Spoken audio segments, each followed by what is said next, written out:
dans la maison de notre Père. Car nous savons que lorsque nous sommes dans la maison de notre Père, nous ne pouvons qu'avoir des bénédictions. Alors disons ensemble, Alléluia.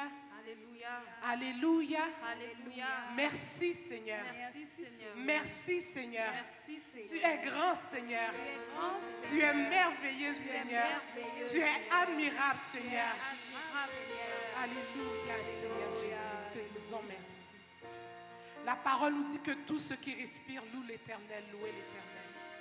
Tandis que tu respires dans ton salon, tandis que tu es dans ton salon présentement, prends une grande bouffée de respiration et c'est un moment de louange que tu donnes à Dieu. Alléluia. Tandis que tu marches en ce moment dans ta cuisine, c'est un moment de louange que tu donnes à Dieu. Que tout ce qui respire loue l'Éternel. Alléluia. C'est pour ça que nous voulons le remercier. C'est pour ça que nous voulons lui dire qu'il est fidèle. C'est pour ça que nous voulons lui dire que sans lui, il n'y a rien qui peut nous arriver parce que nous sommes dans sa protection. Alléluia, merci Seigneur. Oh, oh, oh. Gloire à ton nom Seigneur Jésus. Bon Dieu, ou pas besoin de changer.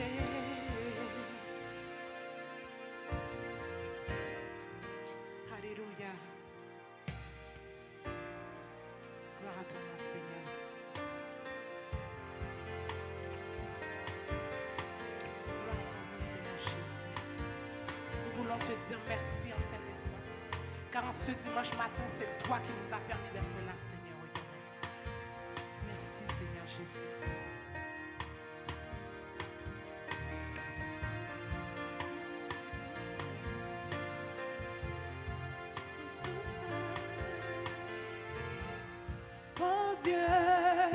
Bon Dieu, ou pas jamais changer, ou c'est bon Dieu fidèle, pour régner pour tout temps.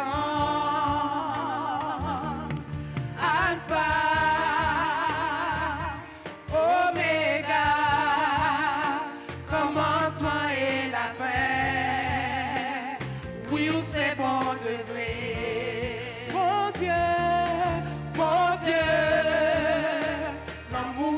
Jamais changer, ou c'est bon Dieu fidèle, ou régner pour tout temps.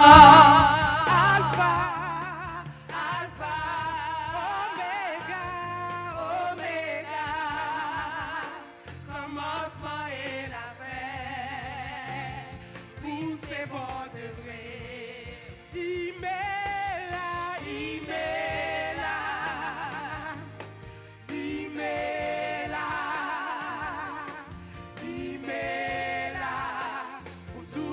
Fait pour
fait pour moi. Il m'est là. Oh Seigneur Jésus, il m'est là. Seigneur sous pata, qui côté m'taillé.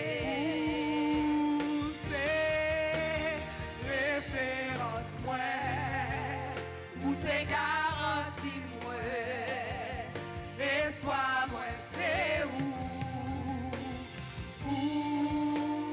c'est assurance moi, sous pas la santa moi, comment ça tailler? Oui où c'est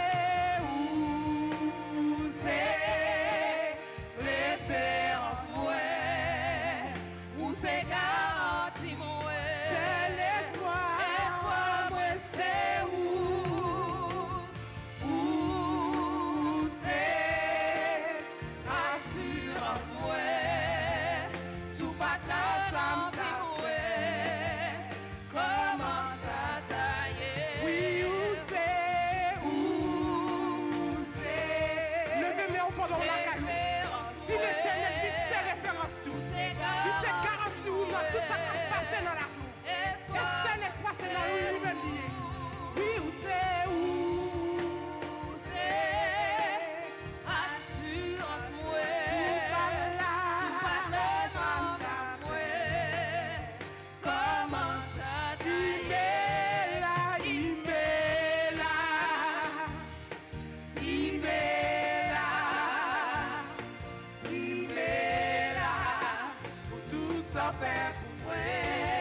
Moi les cœurs cassés, où c'est tous les ans que m'a cherché, où c'est tout, ouais.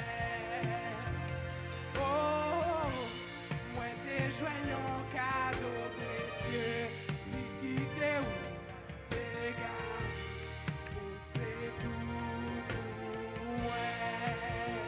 Non.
Amen.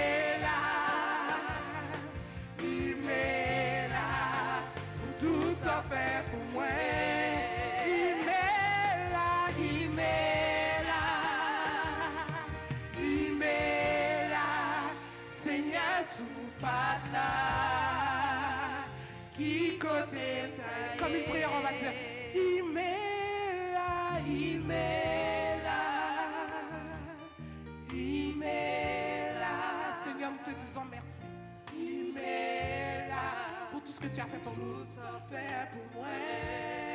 Il m'est là, il m'est là. Il m'est là. Seigneur, sous pas là. Qui côté taillé. Il m'est là, il m'est là. Il m'est là. Il m'est là. Pour tout ça fait pour moi. Il m'est là. Il m'est là. Seigneur, sous pas là. Qui côté taillé. Gloire à Dieu. Nous rendons grâce à Dieu qui nous permet d'avoir cette opportunité d'échanger avec vous sur la doctrine du Saint-Esprit, et nous estimons que cette étude peut vous aider à mieux comprendre le Saint-Esprit, à mieux vous approprier son action. Nous avons démarré en étudiant d'abord sa personne, et maintenant nous allons continuer pour voir les symboles et quelques aspects du ministère de cet esprit. Nous avons vu la semaine écoulée certains symboles, mais nous allons encore plus loin pendant que nous activons cette décompte du temps pour nous permettre d'apprécier un peu ce qui va se faire. Alors, comment nous faisons? Nous allons prier le Seigneur, et je vous demande de bien vouloir vous prêter à cet exercice, étant donné que nous parlons de l'Esprit Saint. Cet exercice nous permet de comprendre que sans l'Esprit Saint, personne ne peut prier réellement, ne peut le chercher réellement. Donc l'un des ministères de l'Esprit consiste à nous permettre de le prier. Dieu d'amour, nous voici dans ta présence en ce moment. Nous savons que tout ce que nous sommes était programmé après le péché d'être ton ennemi. Mais ton Fils Jésus-Christ est mort pour nous. Et il nous a envoyé le consolateur. Il nous a envoyé celui qui nous régénère. Il nous a envoyé celui qui nous permet d'être ce que nous sommes. Et c'est pour cela que nous te demandons dans le cadre de cette étude de te montrer, de te révéler, Père Saint. Que cette étude aille transformer les gens qui sont incapables d'articuler leur vie avec ton esprit. Que cette étude permet au Dieu, à ta grâce, de se manifester en ceux qui ont des difficultés pour que leur vie corresponde à tes standards, à tes exigences, au Père. Seigneur Dieu, nous comptons sur toi, nous comptons sur le mouvement de ton Esprit Saint, le ministère que tu opères sur l'univers, oh Dieu, pour que nous puissions aller de l'avant et que nous marchions de gloire en gloire, de victoire en victoire et de progrès en progrès. Seigneur, nous te prions, non pas que nous soyons maudits, mais dans le précieux nom de Jésus. À lui la gloire, l'honneur et la louange au siècle des siècles. Amen. Gloire à Dieu. Nous avons vu la semaine dernière que plusieurs symboles étaient ceux de cet esprit. Par exemple, nous avons vu le souffle, la Bible qui dit dans Ézéchiel 37, verset 9, l'esprit vient des quatre vents des cieux, souffle. Le souffle est un symbole de l'esprit. Et nous avons vu que le symbole révélait l'action impétueuse, imprévisible de l'esprit et que nous devons nous y habituer. Nous avons vu aussi la colombe comme symbole de l'esprit étant donné que lors du baptême de Christ, la colombe est descendue et la descente de cette colombe signifiait beaucoup de choses.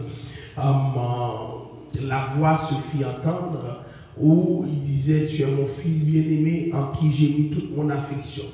Mais avant que la voix parle, l'Esprit a fait la descente sur le corps de Christ, mais sous la forme d'une colombe. Et d'aucuns disent que cette colombe rappelle là justement la colombe qui a été relâchée par Noé pour voir s'il y avait comment dirais-je, un espace où se reposer sur terre. Donc la colombe, c'est symbole de douceur, c'est symbole de grâce, d'innocence, de pureté. Et nous avons vu aussi l'esprit comme symbole de l'huile. Donc nous voyons dans Luc 4, 18, le texte dit « L'esprit du Seigneur l'Éternel est sur moi ». Dans Acte 10, 38, nous voyons Dieu a reçu l'esprit et de force, Jésus de Nazareth. Et nous avons reçu de la part de celui qui est saint l'onction. Donc quand on parle de l'onction de lui, nous avons vu que c'est le Saint-Esprit. Et finalement, l'une des manifestations éloquentes qui se trouve répétée dans la Bible se trouve avec le feu. D'aucuns disent que le feu c'est le logo de Dieu. Eh bien ce logo est à l'œuvre pendant que nous parlons du Saint-Esprit, pendant que nous agissons sur le couvert du Saint-Esprit. On se souviendra que c'est le cas d'Élie notamment, excusez-moi. Élie a convoqué Dieu devant les prophètes de Baal et l'Esprit est descendu sous forme de feu, ce qu'il n'a pas fait pour les autres.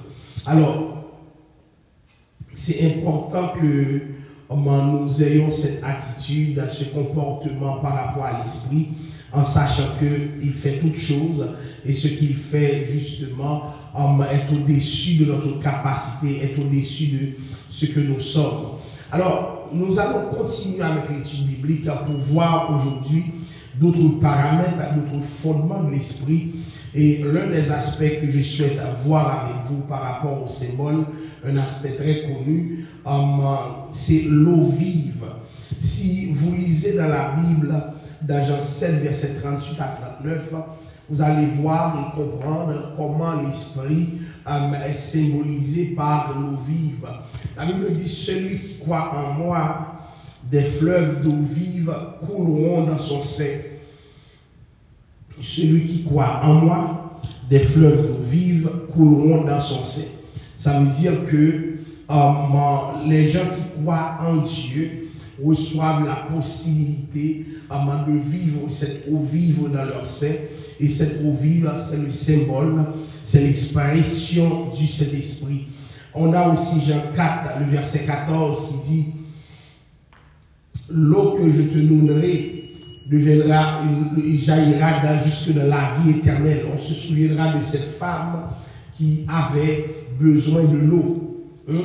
Cette femme qui avait besoin de l'eau. Et justement, Jésus eut à dire à la femme, je te donnerai une eau et tu n'auras plus soif. Donc comprenez que quand nous parlons d'eau vive, c'est quelque chose de fondamental, quelque chose de sérieux. C'est un peu ce que Jésus fait pour nous qui le servons. Il nous donne une eau vive et c'est le symbole de cet esprit. Ésaïe 44, verset 3 dit « Je répandrai des eaux sur le sol altéré ». Remarquez bien, beaucoup d'entre nous, nous avons des difficultés de toutes sortes. C'est difficile pour nous de nous désaltérer spirituellement. Nous avons soif de l'Esprit de Dieu. Et bien la Bible dit, je répandrai des eaux sur le sol altéré et des ruisseaux sur la terre desséchée. Je répandrai mon esprit sur ta race. Cela veut dire que la présence de Dieu, de l'Esprit de Dieu, si vous voulez, nous permet de nous désaltérer, nous permet de nous rafraîchir. Autant dire que si l'Esprit de Dieu n'est pas là, les gens ne vont pas connaître ce rafraîchissement spirituel. Je ne sais pas si vous êtes déjà arrivé de réclamer ce rafraîchissement. Autant que vous avez besoin d'eau, vous avez besoin de l'Esprit de Dieu qui vous permet d'étancher votre soif. Eh bien, la soif spirituelle, c'est la soif de l'esprit. La présence de l'esprit nous désaltère, nous rafraîchit et nous devons nous habituer avec cette présence et sa signification pour nous. Autre chose encore, autre symbole, c'est le symbole du sceau. Le sceau de l'esprit. Beaucoup d'entre nous, nous avons l'habitude de composer avec ce qu'on appelle le sceau. Et le sceau a toute son importance dans notre vie. Le sceau a toute son importance dans ce que nous faisons. Et bien maintenant, que veut dire ce sceau? C'est quoi le symbole de ce sceau? Qu'est-ce que ça devrait signifier pour les croyants de cette génération, pour vous et moi qui servez Dieu? Alors, on a quelques textes qu'on devait prendre. Des textes qui montrent que nous sommes scellés par l'Esprit de Dieu. Éphésiens 1er verset 3 nous dit, en lui, vous aussi, après avoir entendu la parole de la vérité, l'évangile de votre salut, en lui vous avez cru et vous avez été scellés. On croit en Dieu, ça c'est la première étape, mais ensuite la deuxième étape, après le fait de croire en Dieu, on est aussi scellé par Dieu. Et c'est très important quand on parle d'être scellé par Dieu parce que beaucoup de personnes ne connaissent pas l'importance de cela.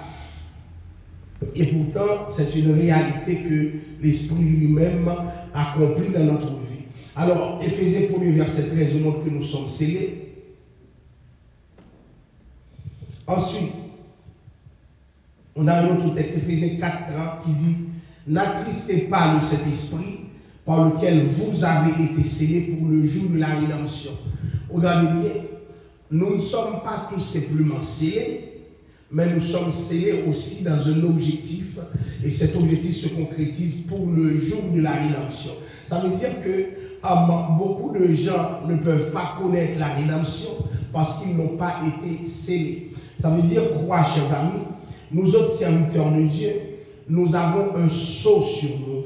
Nous avons un sceau sur notre vie, nous avons un sceau sur notre cœur, nous avons un sceau qui nous permet d'être entièrement ce que nous sommes. Donc le sceau de Dieu intervient pour que nous puissions vivre pleinement la réalité de Dieu, pour nous authentifier. Il y a des gens qui sont fake, il y a des gens qui ne sont pas vrais. Il y a des gens qui n'ont pas l'Esprit de Dieu avec eux, et cette absence de l'Esprit de Dieu qui fait en sorte que ces gens sont fake nous met dans une situation où il faut parler justement de la possibilité du salut. Est-ce que le salut est possible quand les gens sont fake? Est-ce que le salut est une réalité qui va toucher la vie, le cœur des gens lorsque les gens ne sont pas réels? Alors, c'est important de voir que la Bible nous parle du salut dans cette considération.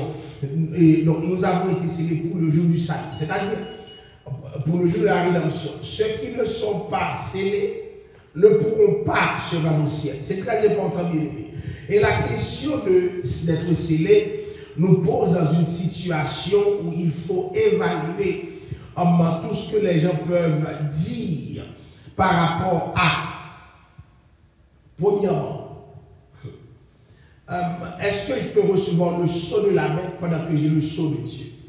Est-ce que le sceau du Seigneur lui-même est effaçable? Ou du moins, est-ce que le sceau que Dieu nous donne, c'est un sceau pour l'éternité? Le texte nous parle d'un sceau pour le jour de la rédemption. C'est-à-dire, si tu n'es pas admis pour le jour de la rédemption, tu ne peux pas être scellé. Tu es scellé pour la rédemption selon les termes d'Éphésiens 4, le verset 30.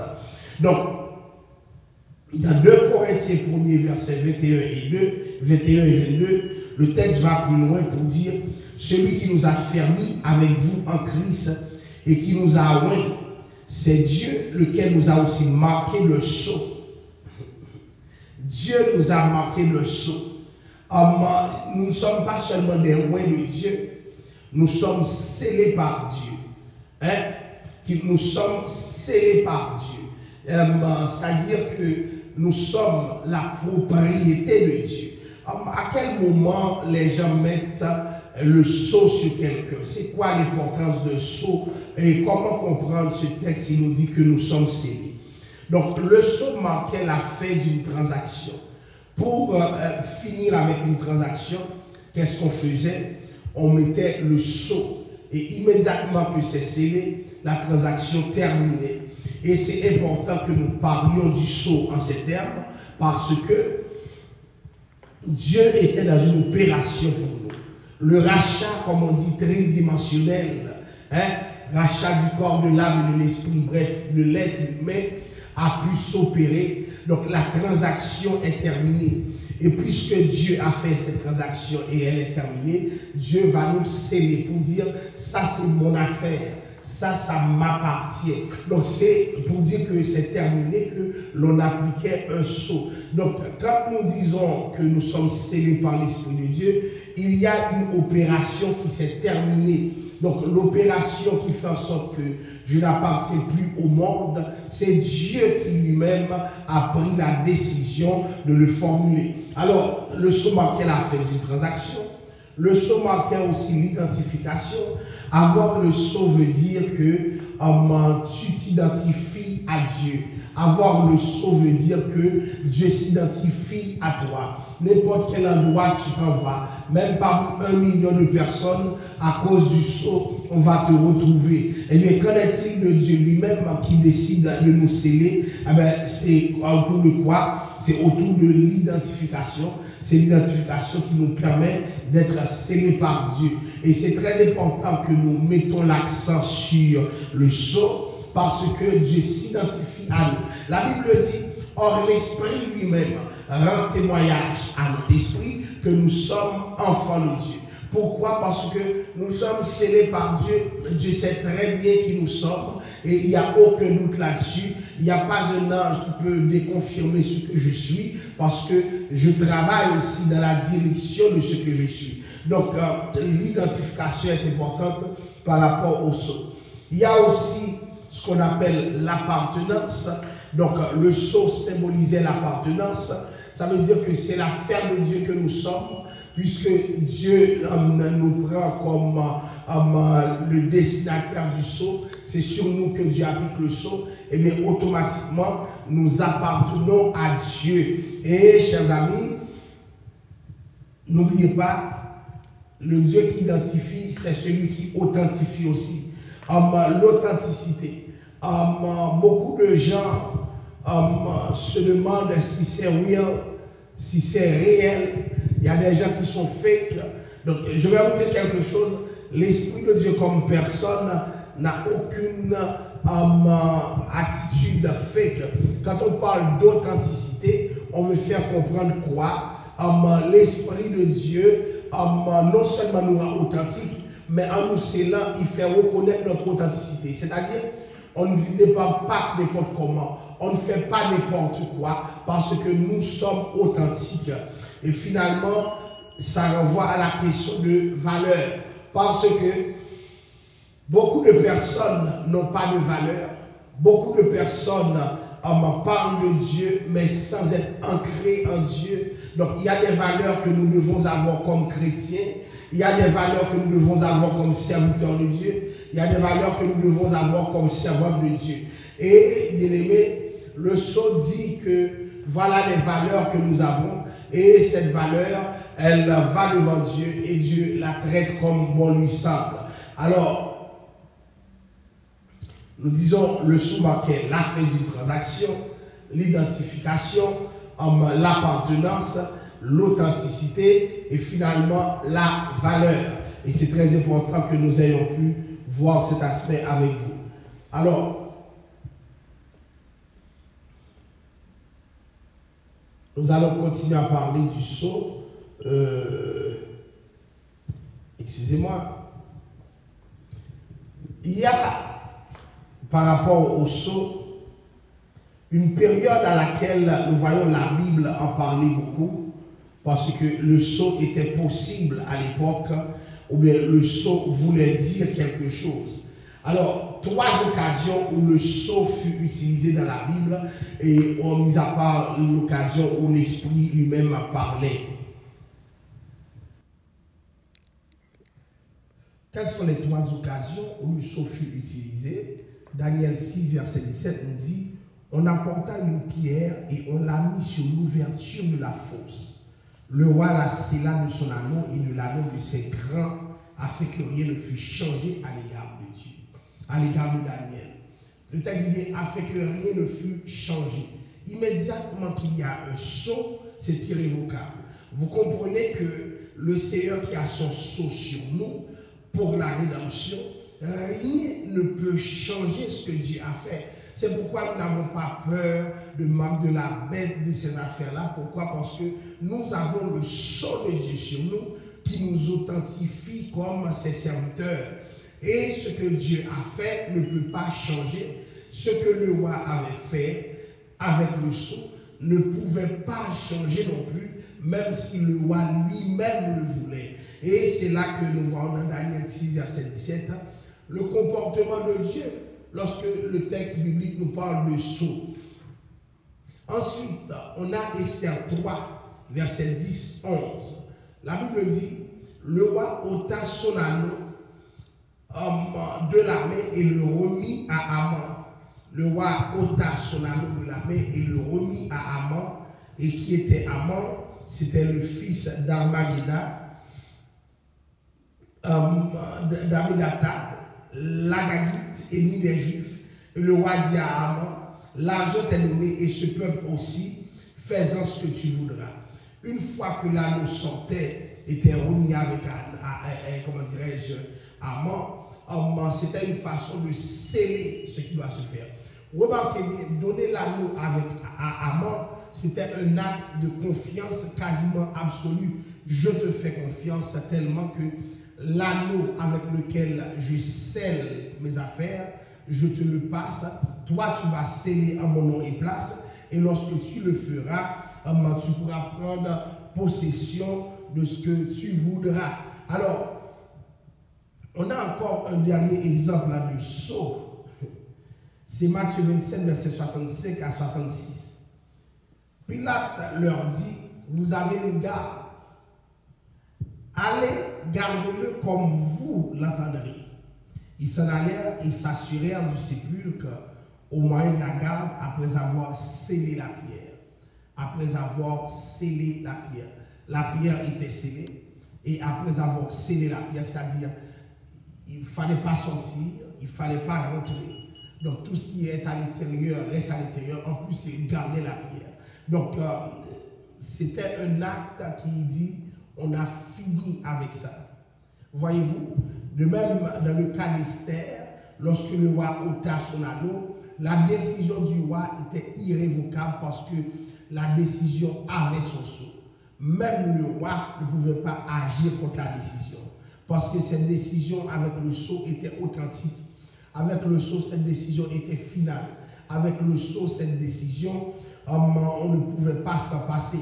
Avec le sceau, ça veut dire que ce qui a été décidé est décidé. Avec le sceau, on parle de l'appartenance. Voyez-vous, c'est la même chose qui nous arrive, étant donné que le sceau du Seigneur nous couvre, nous sommes scellés par l'Esprit de Dieu, nous ne sommes pas n'importe qui, et comme nous ne sommes pas n'importe qui, il y a une façon pour Dieu de se comporter avec nous pour valoriser ce que nous sommes. On va avoir encore un autre symbole de cet esprit, un symbole qui est plus dans la loi.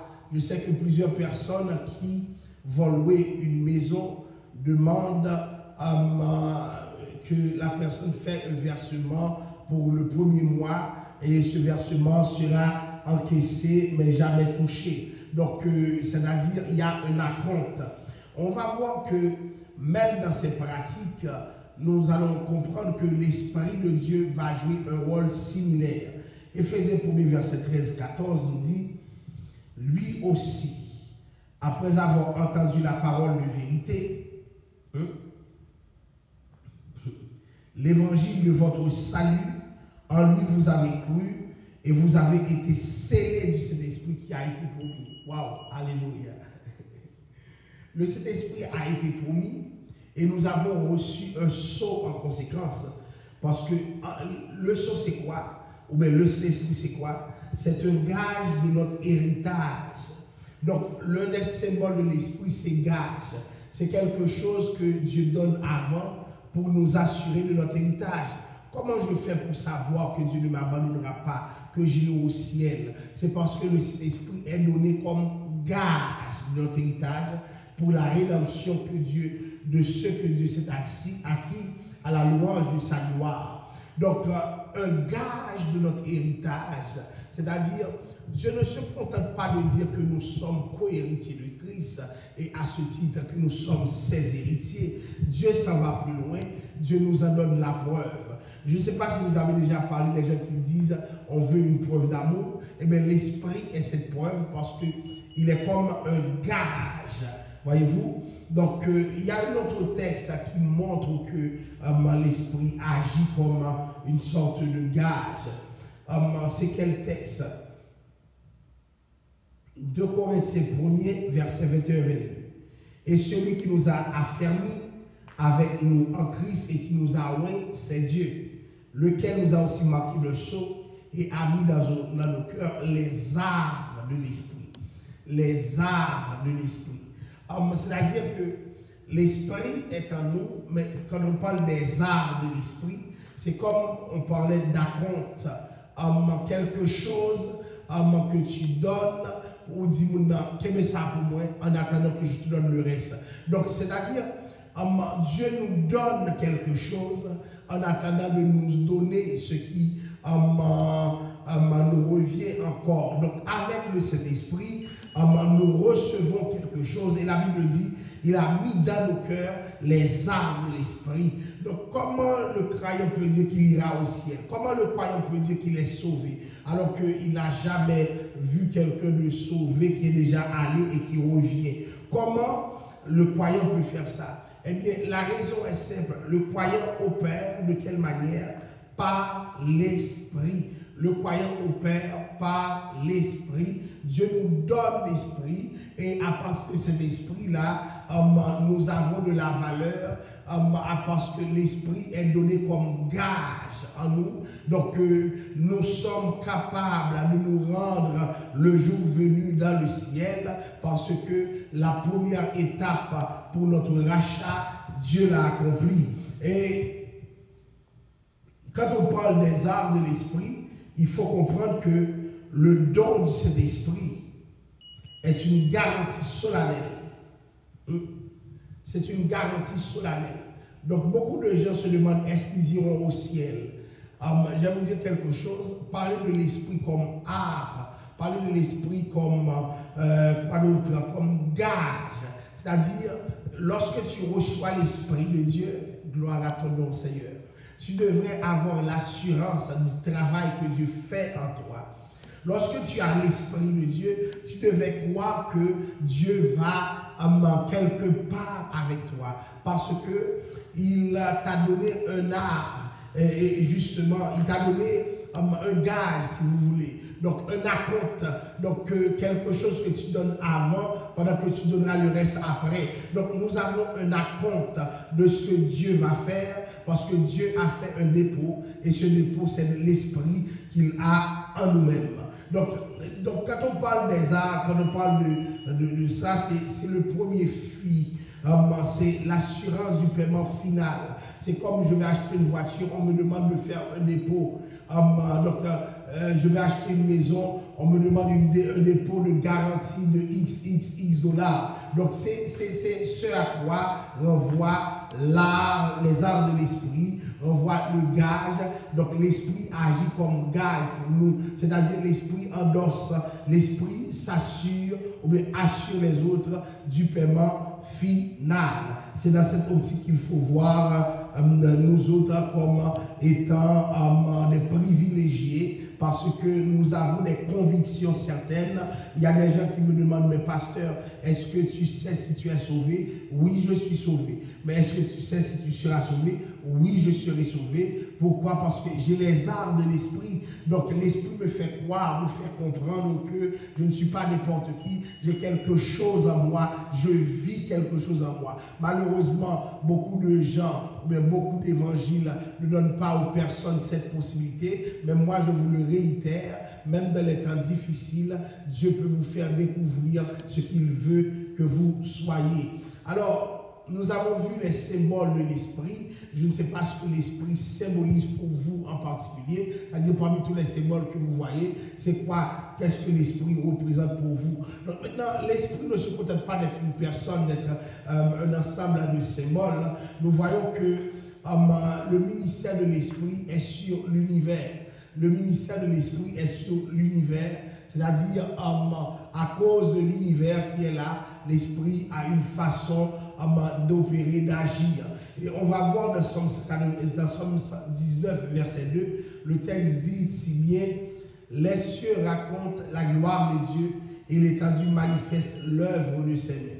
Les cieux racontent la gloire de Dieu et l'étendue manifeste l'œuvre de ses mains. Maintenant, on va croire que quand on dit les cieux racontent la gloire de Dieu et l'étendue manifeste l'œuvre de ses mains, beaucoup de personnes croiraient que ce n'est pas de l'Esprit de Dieu qu'on parle.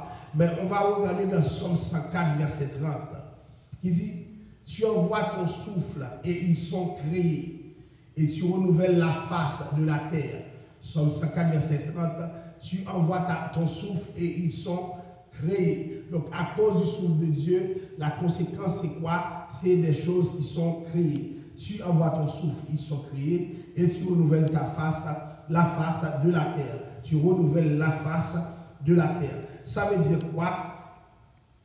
Même lorsqu'on te dit toutes les choses ont été créées par Christ et pour Christ, l'Esprit est comme solidaire de cette création parce qu'il envoie son souffle et les choses sont créées. La Bible dit dans Job 26, le verset 13, un texte que j'aime beaucoup et que je vous invite à apprécier dans vos temps libres. Son souffle donne au ciel la sérénité, sa main transperce le serpent fuyard. Son souffle donne au ciel la sérénité. Donc même le ciel se repose en paix. Pourquoi? Parce que le souffle de Dieu donne au ciel sa sérénité. Et c'est très important que nous le sachions parce que ce souffle est un lieu de différence. Job 33, verset 4 nous présente un autre aspect du souffle. La Bible dit, l'Esprit de Dieu m'a créé et le souffle du Tout-Puissant m'anime. L'Esprit de Dieu m'a créé et le souffle du Tout-Puissant m'anime. Je te demande, toi qui m'écoutes, de comprendre la profondeur du texte. Oui, c'est l'Esprit de Dieu qui a créé Job. Maintenant, le souffle du Tout-Puissant anime Job, c'est-à-dire l'Esprit de Dieu anime Job. Donc oui, c'est vrai, dès l'Ancien Testament, l'expérience de cet esprit a été matérialisée et cette expérience fut concrète. Donc nous allons aussi regarder Genèse 1er verset 3 qui dit « La terre était informe et vide, il y avait des ténèbres à la surface de l'abîme. » Et l'Esprit de Dieu se mouvait au-dessus des eaux. La terre était informe et vide, il y avait des ténèbres à la surface de l'abîme et l'Esprit de Dieu se mouvait au-dessus des eaux. Donc il y a des théologiens qui font remarquer que ce mouvement était considéré comme si l'Esprit de Dieu était en train de planer sur les eaux. Donc comprenez bien toute l'étendue de l'Esprit de Dieu couvrait les eaux. Donc quand on parle de couvrir les eaux, d'aucuns disent que c'est comme une colombe qui va couvrir les œufs qui sont dans son nid et qui va leur procurer la chaleur nécessaire à leur éclosion. Donc la colombe fait quoi? Il couvre les œufs dans son nid et puis il va leur procurer la chaleur nécessaire à leur éclosion. Donc comprenez, chers amis, que c'est très important quand nous parlons de l'Esprit de Dieu que nous comprenions que nous sommes couverts par l'Esprit. Le ministère de l'Esprit par rapport à l'univers, c'est de couvrir l'univers. Cela dit, il y a des choses qui ne peuvent pas arriver, même si des hommes l'ont programmé. Beaucoup savent d'expérience que, ou même par lecture, que les hommes peuvent avec un seul bouton exploser le monde.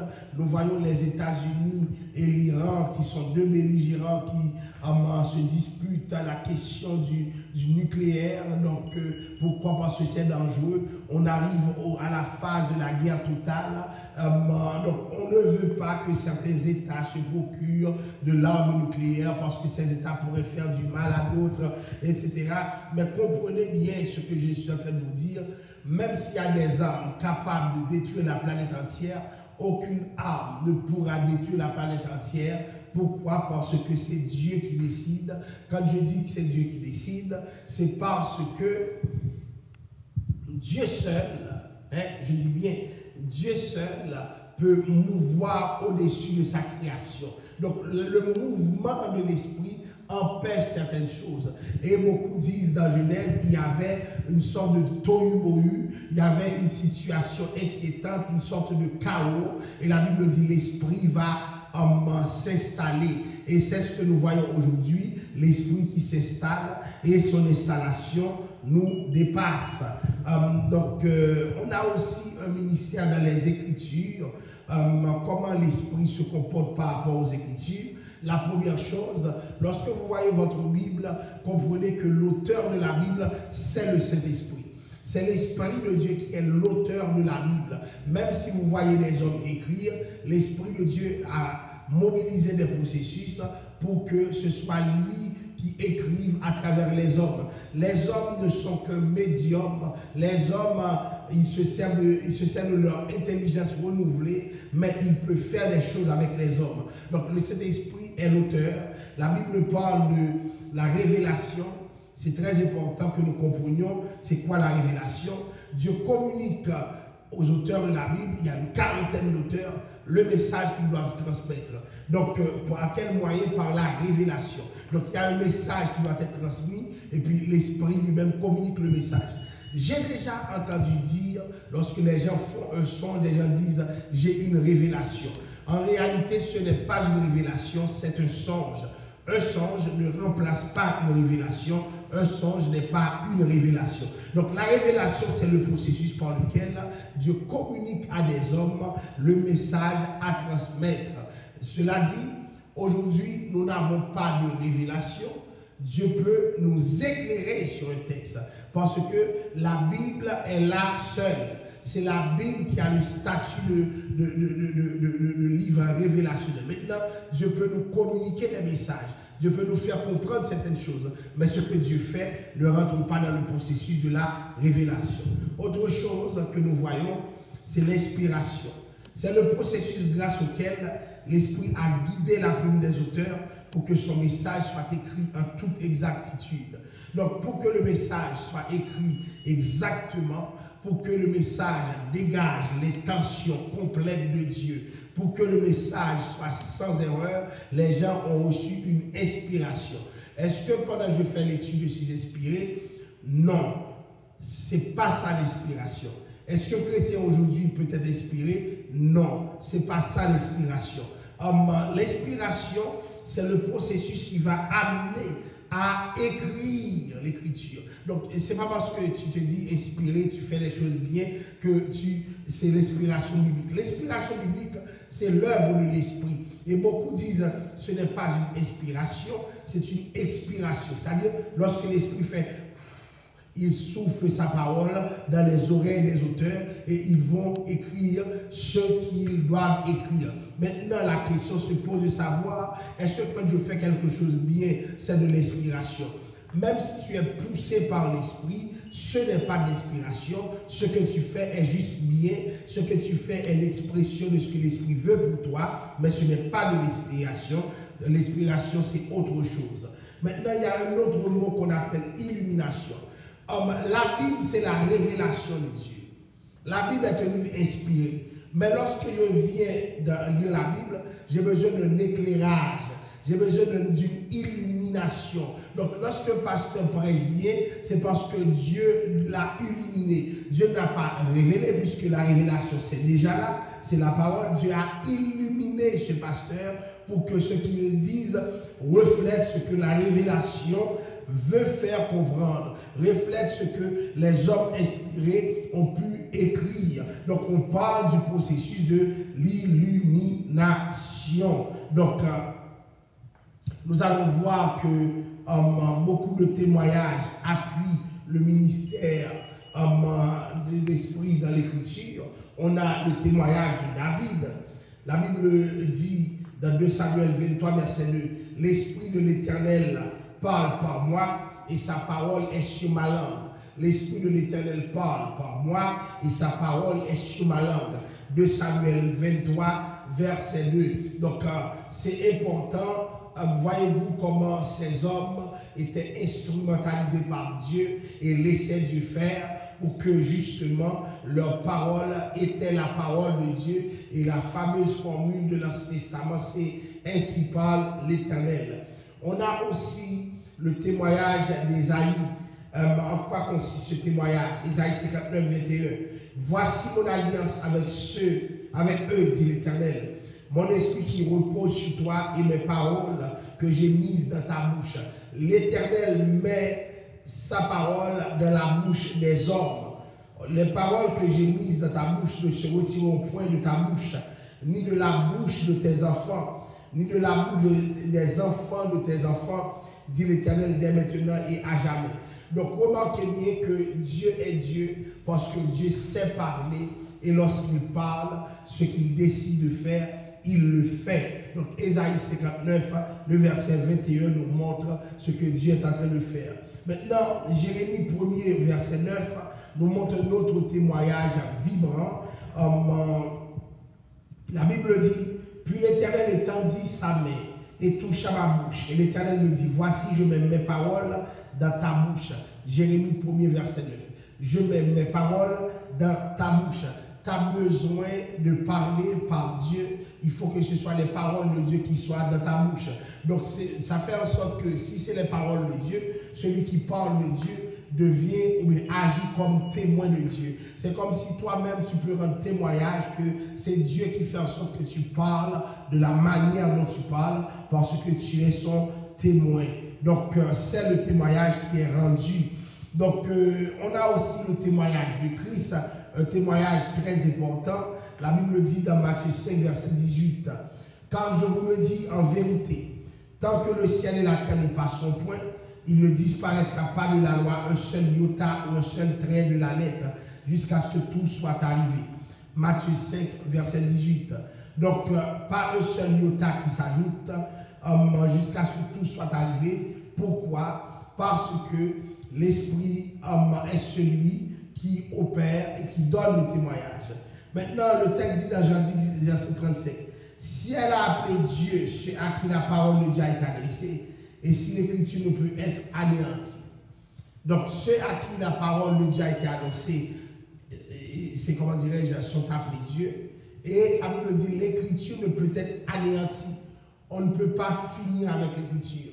Pourquoi? Parce que l'Esprit de Dieu a mis cette parole dans le cœur des hommes.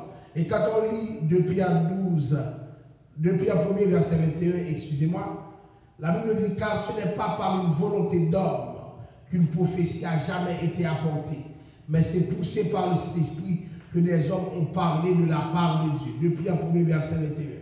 Il faut avoir un problème avec tous les gens qui donnent des prophéties, comment? Parce qu'ils le souhaitent, donc ils le font. Ils donnent des prophéties comme des Ougans, des Bokors, qui décident, puisque tu leur demandes, ils vont trouver quelque chose pour toi. Non, il faut être poussé par l'Esprit pour prophétiser. Et là, nous avons vu qu'un homme de Dieu répond à cette qualification parce que Dieu le lui a permis de le faire. Et ce que le texte dit, ce n'est pas une volonté d'homme qu'une prophétie a jamais été apportée, mais c'est poussé par le Saint-Esprit que les hommes ont parlé de la part de Dieu. Et finalement, on a Paul qui nous dit, c'est un texte que nous connaissons dans 2 Timothée 3, verset 16, « Toute écriture est inspirée de Dieu et utile pour enseigner, pour convaincre, pour corriger, pour instruire de la justice. » Donc toute écriture reçoit l'inspiration de Dieu et la Bible dit que c'est pour convaincre. Donc tu utilises l'écriture pour convaincre, pour corriger, tu utilises l'écriture pour corriger, pour instruire dans la justice. Tu utilises l'écriture pour pouvoir inscrire dans la justice. Donc, bien aimé, remarquez bien, le rôle de l'esprit est dans beaucoup de choses. Nous verrons son rôle par rapport à Satan bientôt. Nous verrons le rôle de l'esprit par rapport au ministère de l'Église. Qu'est-ce que l'Esprit de Dieu veut et comment nous pouvons concrétiser quelque chose ensemble compte tenu de ce que le Seigneur veut. Alors, nous arrêtons ici pour aujourd'hui. Nous remercions le Seigneur qui nous a permis d'être là. Nous allons prier Dieu pour que nous puissions vraiment nous remettre à lui. Prions le Seigneur. Dieu d'amour, Dieu de bonté et de miséricorde, nous voici, Père de paix, au terme de ce que nous expérimentons ici. Nous demandons, cher Seigneur, que tu nous diriges, que tu diriges à tout un chacun et que ta volonté puisse s'accomplir parmi nous. Nous te prions non pas que nous soyons bons aux îles, mais dans le précieux nom de Jésus, à nous la gloire, l'honneur et la louange au siècle des siècles. Amen. Que le Seigneur vous bénisse et à bientôt.